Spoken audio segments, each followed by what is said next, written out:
For me, I've had long periods of not writing much, but it's just been periods when I've not had anything to say, really. So it's now, during those periods of not writing much, life is a bit boring, and and it can be depressing. And I've realized that one of the necessary areas of discipline in my life has been to discipline myself not to fall into despair when I'm not writing, and crucially, not to think that's it.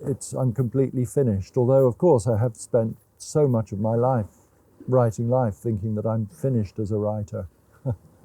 Yeah, my latest blockbuster is called The Last Days of Roger Federer. But I feel having revealed the title, I should also make clear that it's not a tennis book. In fact, Roger only gets a few mentions. It's really about things coming to an end, artists' careers, and also the changes that come about in one's own body and one's own taste and one's own sort of preferences as one ages. Early on, I became very attached to this title because I felt it expressed in miniature the larger sense of the twilight or the gloaming. And I felt Roger was a sort of symbolic figure. But actually, if we're talking about tennis books, the truth is that many years ago I wrote and sold this novel, Geoff in Venice, Death in Varanasi, moved to a new publisher, and because I wasn't as young as I used to be, they were keen to find out if I had any other books in me. So we agreed that I'd write a tennis book. And I signed a contract for that, which I normally hate doing. I don't like having contracts in advance. And then I found I didn't really want to write this book about tennis I was contracted to write. And time passed, and the publishers would call me and say how it's going, and I would say, oh, it's going great, actually. And I wasn't lying, because it was going great. It's just that the it had changed. To entertain myself, instead of writing the book about tennis, I found I was writing a book about Andrei Tarkovsky, specifically his great film Stalker. And so I duly handed in, roughly on time, the book I was contracted to, and to their immense credit, the publishers both in the US and the UK published this book about Tarkovsky, even though they could justifiably have said that I had not really delivered the book that they were expecting. It's not a normal way of proceeding, but I think it's quite an instructive one, in that I think one of the reasons why non-fiction books can be perhaps less interesting is this, that you do a proposal which outlines your area of interest and expertise, you get a book deal, and then you write the book which duly fulfills the promise of the proposal. And that's a way of doing things. And it means that, I think, to a degree, it's not always true, but although the area of expertise or the subject matter varies, to an extent, sort of books could be written by anyone. Whereas, for me, I always write this same note when I'm writing any book. I write a note to myself: remember, write the book that only you could write. And in a sense, it doesn't matter to me how peculiar this book might end up being. In fact, the more peculiar, the better. The unusual situation about that tennis book is that I had a contractual obligation to write a book, whereas normally, because I hate writing proposals, I find it so boring, and because I never know what the book is going to turn out to be, I much prefer to just write the book and then hope, when I finished it, that someone will take pity on me and publish it. But what it means is the publisher actually is taking no risk at all with my books, because let's suppose I'm selling you a shirt. It's not that I've described to you what this shirt is going to be like, and where I might lie to you and say it's got this really beautiful collar and it's going to fit you perfectly. Then it turns out it's 10 sizes too big and the collar's all frayed. With you, I just say, here's the shirt. Do you want it? If you don't, that's fine, because I think somebody else will. So that's my preferred way of proceeding, really. And for me, the the thing of doing a proposal, which I'm incapable of doing anyway, would just kill the enjoyment of writing the book, which is I'm interested to see what's going to appear, and I don't. Yeah, that it would spoil that adventure, that journey, if you like. I think it's a really difficult thing in the writing life to know when has the moment come to address this particular subject. And typically for me, things begin in the same way. I'll have an experience or an interest or something, and I'll write a few little things. So, for example, I had this experience when I was living in Paris writing a novel, and I went to visit the British cemeteries in the Somme. And it was an overwhelming experience. I wrote 1 or 2 articles to articulate for myself what this experience had meant, what had drawn me to these places, and also what baggage, cultural, autobiographical, historical, had I brought with me. Anyway, then you keep writing things until your interest or your curiosity is satisfied, and these little articles I was writing didn't. So I kept writing more and more things until gradually I had enough for a short book. It's a question of sort of feeling, does this subject matter or this experience, is it going to, what length of work is it going to merit? And it can be it can be either an article, a longer article, a short book, or a long book. And then there's the other question where you might have an interest and you know it's something that fascinates you, but then you're wondering, is this the right moment for it? And we can all remember that thing Clint Eastwood said when he optioned the film, the script or book that became Unforgiven. He knew he was going to have to wait, he thought, 10 years or more to get old enough to play the part. That's a straightforward sort of biological question, really. But with writing, I think you've just got to choose the moment, and there's all sorts of factors that come into play. And it can be the case that you might decide, actually, I'm not ready to do this now. And then 5 years hence, at which point you'd hoped you were ready, you realize, oh, actually the bus is gone. I should have got the bus a bit earlier. So there are many different variables. But for me, it's one of the things that makes life, and I say life rather than writing, in other words, it makes the writing life interesting. Pundits have been speculating about when Roger might retire for more years than Borg spent on the tour, from the moment his aura of invincibility was dented. Retirement chatter increased in volume and intensity after he was beaten in the second round of Wimbledon in 2013 by a player ranked 116 in the world. An ongoing back injury that was a factor in that defeat added to speculation about how long he might keep going. Between 2013 and 2016, he failed to win a single slam. Knee surgery in February 2016 was followed by re-injury in July and subsequent withdrawal from all competitions for the rest of the year.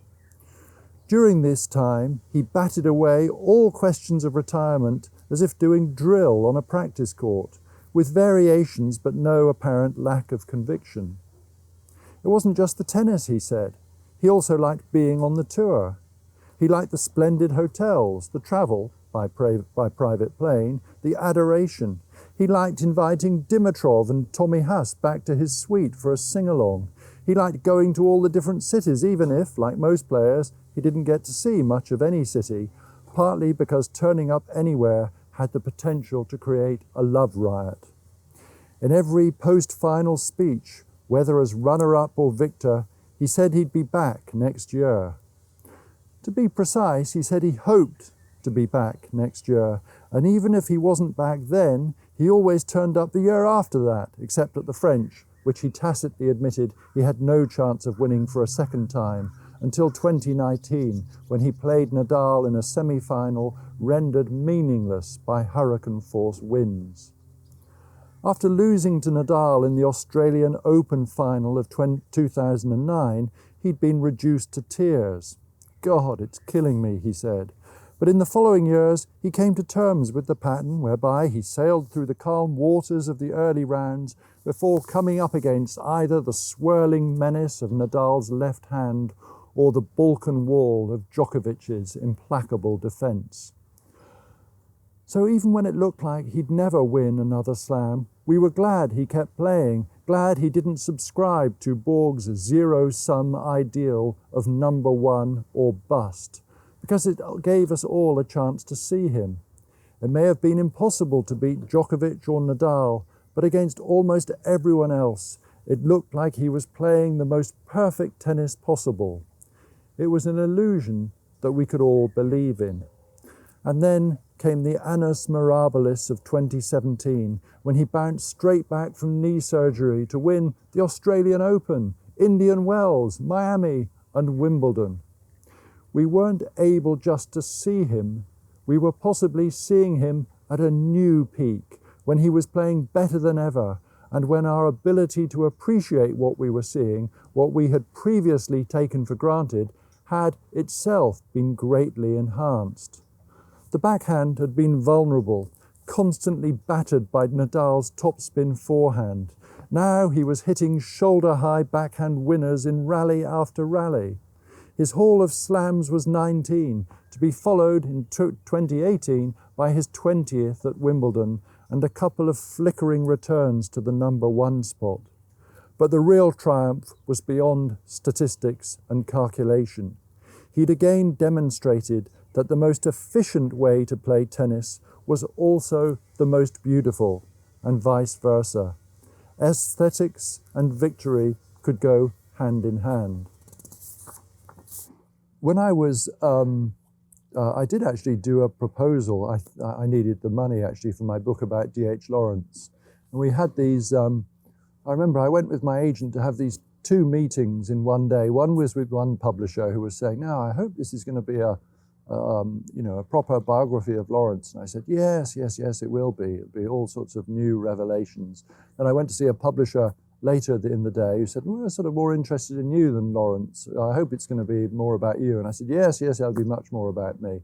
At that stage, I didn't really know what it was going to be, but I knew from the outset that it wasn't going to be a straightforward biography of Lawrence. Now, there are several reasons for this. One is that there are so many excellent biographies of Lawrence. If you asked me to recommend one, I would say to you, well, roughly how many pages do you want? Because however extensive or abbreviated your interest, there'll be a biography of that length.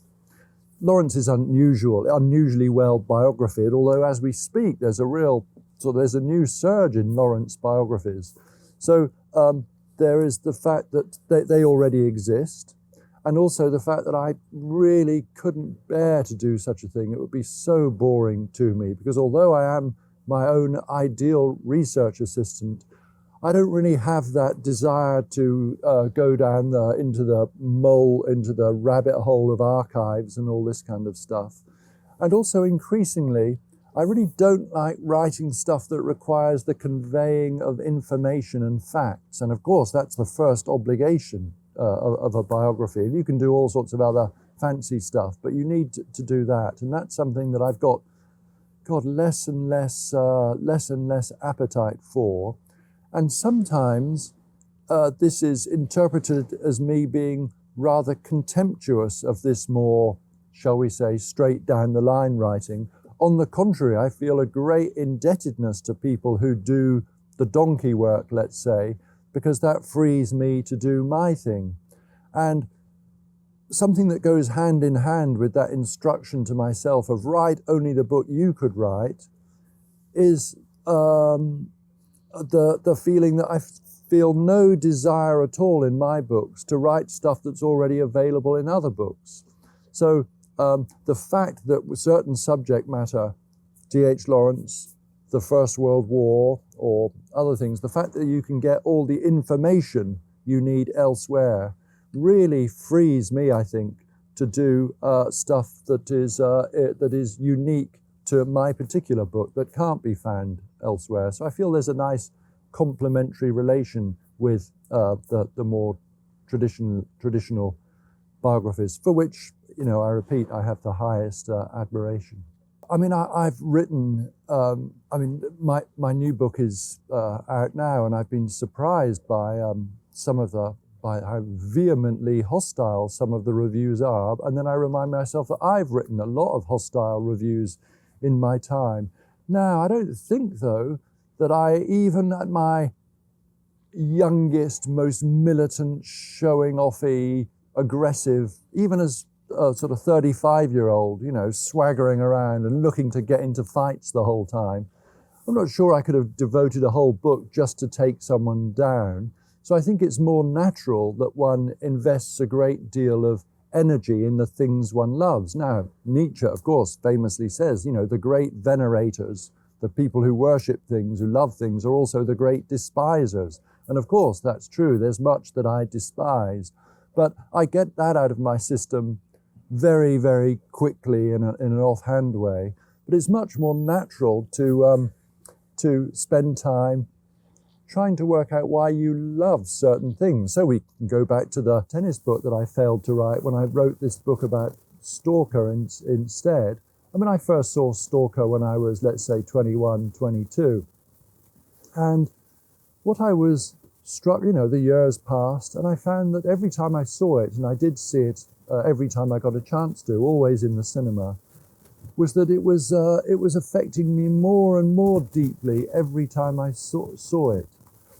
And what that meant is that actually it was becoming more and more mysterious to me. I mean, I knew the plot off by heart, I knew every sequence, but it was a real, I found this is something worth addressing. Why is it that this particular film means so much to me? And it was clear that it was more to do, it was not just answering that question would involve more than just a critical appraisal. It would have to be something about the intensity of the almost reciprocal relationship between me and it. And then I think it's also worth adding that it was in the writing of that book, which again some people didn't like, that I realized something really important for me, which is that I have no, Tarkovsky is a very serious artist, and it inspires this kind of almost religious reverence, really. And I realized in the course of writing that book that I have no capacity for revering anything. And but I do have a great capacity for loving and admiring. And it seems to me when you love and admire, then you ask the question, what is it that I love? And what is it about this thing that's eliciting this feeling? Whereas if you revere something, what do? Well, you just revere it, no questions asked. And reverence as an investigative tool, and therefore hand in hand with that as a tone, is absolutely worthless, which is why my book about Tarkovsky is full of love and admiration and a sense of mystery, but it's quite funny as well. It's a cliche of thrillers, the bank robber plotting or lured back for one final heist. I'm thinking of the scene in Heat when Robert De Niro gathers Sizemore and the rest of his crew to ask if they want to take part in an already compromised and risky score. They all, for different reasons, say they're in. But there are numerous other examples. In every one of these, the chances of success are not just slim, but irrelevant. Like Peckinpah's Wild Bunch, they go ahead, even though they know that it will result not in a fabulous haul of wealth, but in failure, imprisonment, or death. That, even though in the preceding sentence, is misleading, of course. They go ahead because of the near guarantee of failure. Now, this is not an original or profound psychological observation, but I went ahead with it anyway, because I like the idea of all those unseen, because unmade films, in which a criminal mastermind or some member of his crew decides to stick rather than twist. He quits while he's ahead. The film then concentrates not on the score with its predictable and bloody denouement, but on this person's happy, contented, and law-abiding domestic life. There are no regrets or doubts. Nothing and no one turns up to shred the comfortable present by the excoriating claims of the past. One morning, drinking coffee at home in his garden in Santa Monica, he reads in the newspaper about how, as the result of an anonymous tip-off, police foiled an attempted bank raid that resulted in every member of the gang being shot dead. Unlike the paper, his expression is impossible to read. I like that, but then I want to push it further and do without both the tempting offer of a last comeback and the prior criminal career. How about a film concentrating instead on a thoroughly contented life with no violence or crime lurking in the background? The life, that is, of most people in the audience for these last roll of the dice films, for whom such films are part of the culture that reconciles us to our uneventful lives and eventual deaths. So here's my pitch. A man in his 60s, living in the suburbs of Paris, who's dutifully attended every film in a complete Eric Romer retrospective, is getting ready to go to the final film in the series, Full Moon in Paris, a movie he's never seen before about Pascal Augier moving into her boyfriend's apartment in the boring suburbs and her frustration at having to catch the last train back after parties in the city. And then, just before he's due to catch the RER into Paris, he decides to stay home. So I was born in 1958 in this nice town called Cheltenham, which is synonymous in England with being middle class. It's a town of sort of retired colonels, this kind of stuff. But that's completely misleading because, of course, it's true of every town. There's a large working class there, and I was born into that working class. But it really wasn't until I got to Oxford, actually, many years later, that I even knew it was working class, because we didn't meet anyone who wasn't working class. Now, this wasn't the working class of Lawrence's childhood. It wasn't sort of, coal black and black-faced miners or anything like that. But it was, and it was also, crucially, because it was a small town, it was very much, it had a sort of a strong rural sense. So both of my parents had grown up in villages. And there was I still feel such a strong connect. I feel that world of Thomas Hardy. Thomas Hardy's rural West Country is not that far away. So I grew up in this world very, very happily. And then what happened in Britain at that stage is at the age of 11, you take an exam, and that really determines your life. You either fail the 11 plus, and this was the purpose of the exam, in which case you're condemned to apprenticeships, factory works, that kind of stuff. That was the purpose of it, to ensure a supply of cannon fodder for the factories. Or if you pass the 11 plus, then you go to the grammar school, which means your life possibilities expand. And my grammar school, the famously good state school, where once you got to the grammar school, you were pretty certain to do A-levels, and you'd go to university, probably. So I was the first person in my family not just to go to university, but to go to Oxford. I mean, if it sounds like I'm boasting here, I'm really not, because what I need to emphasize is how entirely passive this experience was. I just rode this educational escalator of passing exams. Maybe by the age of 15, I started to really develop this great interest, not just in exams, but I'd got a glimpse of this life of literature.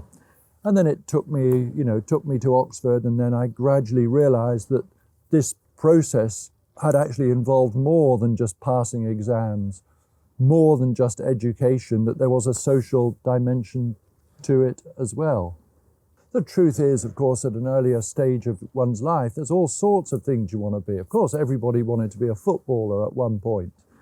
And it seems to me there's all sorts of other lives I could have led if things worked out differently. And I think one of the fortunate things that happened to me is that everything else fell through.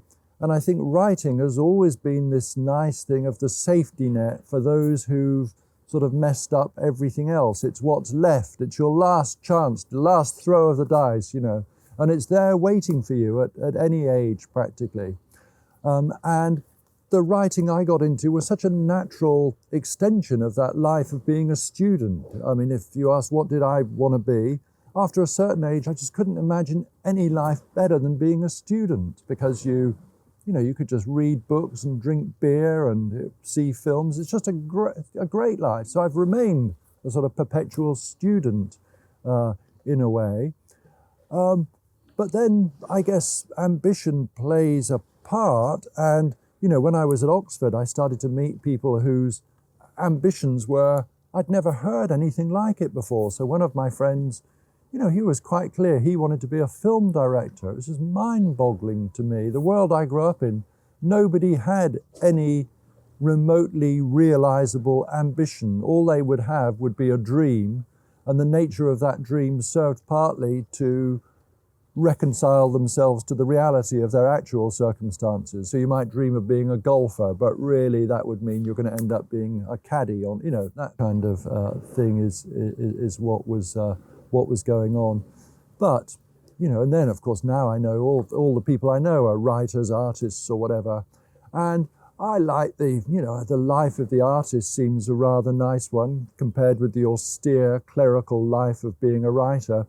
But there's one thing that I'm absolutely certain of. I mean, because I'm an only child, I love being in a group. Always just love being in groups of people. And I can't play a note of music. And I have, my wife's mum is a piano teacher, and my wife is a very good pianist. She can read music.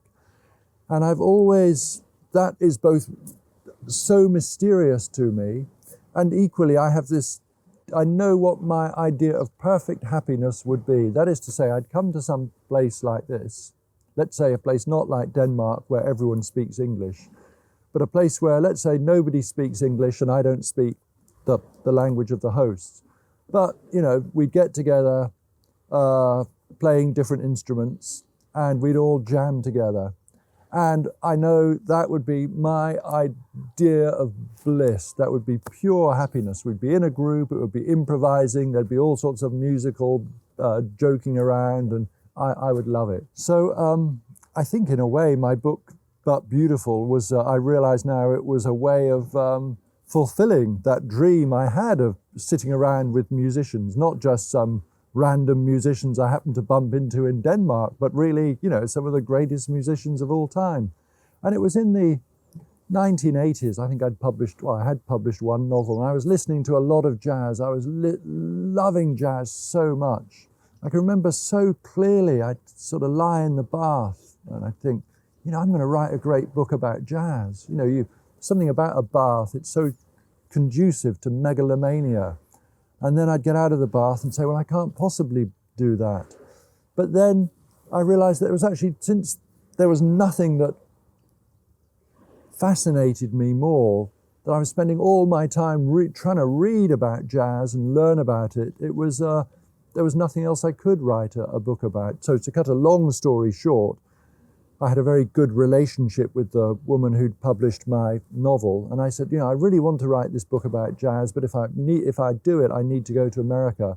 And I said, I can't write a proposal, but how about this? How about if I promise I'll write an interesting book about jazz, will you give me some money? And she did.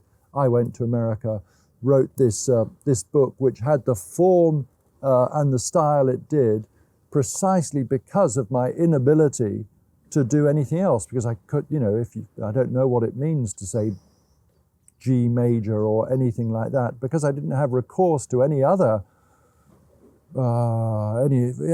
language except the language of sort of metaphors and narrative, and that's why the book assumed the shape it did. And also, I should say, of course, that back then, this is 1989-90, I mean, New York was still very much the world capital of jazz. And for me, it was, this is perhaps, I'll just say this, because it's changed so much now. There was this new invention, this thing which young people take for granted, that thing of the Sony Walkman, which meant you could walk around with this music in your head. They all take it for granted now, but it was a really new sensation back then. So for me, I could walk around the streets where Thelonious Monk had lived with this music, his music in my head, and then just write down notes about what I was seeing. And because that way of listening to music is so conducive to synesthesia, it was very easy to just translate or transcribe even the music into words. The third passage is about poetry readings. At any poetry reading, however enjoyable, the words we most look forward to hearing are always the same. I'll read 2 more poems. The words we truly long for are, I'll read 1 more poem, but 2 seems to be the conventionally agreed minimum. It's lovely hearing this. You can feel a sigh of relief passing through the audience, especially if the previous couple of poems have been precedent-setting sonnets clocking in at under a minute each. After long months in the sea of poetry, the shout has gone up from the crow's nest. Land! We're almost there. We've made it. Can practically taste the scurvy-healing lager being poured in a bar afterwards. But then these 2 last poems turn out to be the opposite of the sonnets that had served as a double false dawn before the concluding multi-part epics. The felt duration of each is twice as long as the ring and the book. Which raises a question. Why did we come if, while being here, we would end up being so preoccupied by no longer being here? Could it be that our deepest desire is for everything to be over with? We want encores, value for money, bang for our buck, but however vigorously we've been clapping and clamouring for more, there is invariably a sense of relief when it becomes clear that the band, despite our collective imploring, are not coming back, that the house lights have flicked on, bringing the last residue of applause to an immediate, slightly impolite halt, and that we can apply ourselves single-mindedly to getting a good place in the stampede for the exits. Beneath it all, writes Philip Larkin, desire for oblivion runs. I think if I had to sum up what was the most important thing for me, or one of the consistent things throughout the book, it would be always be place. So the fiction that I've written, the novels, I mean, it's all about place. I think the place even, so the novel Colour of Memory, it's all set in Brixton. Paris Trance, Paris, Jeff in Venice, Death in Varanasi, I mean, there we go. It's been absolutely, nothing has been more important to me than being in a particular place. And also being in new places, I think, but so you go to places and some, of course, you like more than others. And my sense of the hierarchy of how much I like a place is a pretty straightforward one. It's obvious I like a certain level of gentrification. That is to say, I've got my coffee index. I like places where you can get nice coffee, but then there would be certain places where quite early on I'll just feel, oh yeah, this is some special place. But I can never tell whether a place is, there's no telling which place is going to be special. So, for example, as soon as I got to Varanasi, God, I could just feel the power of this place. And I was giving a talk in Sarajevo, and, I was very keen to be there. And of course, because my long-standing interest in the First World War, and I was very interested in the former Yugoslavia for all sorts of reasons. And I just felt nothing there. I didn't feel anything vibrationally, and also crucially, I didn't have any adventures there. Nothing, just to put it as simply as possible, I got there and nothing happened. So, for example, when I went to China, a country I had no interest in, really. In fact, I rather feared going there I was frightened of the pollution, frightened of the food, and I had no interest in it in a way that I'd been so interested in India, let's say, because of the Indian classical music. So I just went to China because I got invited and I thought, it's worth seeing everywhere once. And then got there and it was just immediately sort of fascinating for me, and I made a trip to the Forbidden City, which with a certain amount of contrivance, I could see a sort of how a story might emerge. So at that point, I went from being just passively looking around to actively noticing things. I mean, when I was doing these neither one thing or the other type books, such as the jazz book and the Missing of the Psalm, they're the two first ones. Then there was the book about D.H. Lawrence, Out of Sheer Rage. They really were weird books. It's almost like the culture wasn't ready, didn't have the intellectual software to begin processing them, because with all the sort of conventional ways of placing them, they didn't quite fit. And I think there was another problem, which is that, you know, non-fiction, it tends to be read by people interested in the subject area. So some people read my book about the First World War because it was a book about the First World War, but there was never much carryover to the next area of interest. And it was a while before it was realized, I think, that, oh, this is, you know, all of these different books are actually, they've got something in common. They're all by the same person. So it was a very different way of proceeding. And, you know, typically, I mean, it was always a thing that my books were popping up in different parts of the bookstore, although ultimately they would all end up in the same section, the remainder section, because they were all failures, really, commercially. And now, of course, the situation has changed. There's a lot of these uncategorizable books. So there is now a respectable section in the bookstore devoted to uncategorizable books. And on university courses, such as the one I teach in America, everyone wants to write what they call hybrid, genre-defying books. And of course, needless to say, there is now a sort of there is a formula for that. Let's say the software is now available for free download, doing this kind of thing. So what's the best advice you got? You already answered that, I think. Oh, well, the best advice I got about is from my dad, who when I was about 17, he just gave me this great bit of advice. Never put anything in writing, he said, which was, and of course, since one's instinct is to disobey one's father, of course, I think that had some sort of beneficial effect for me.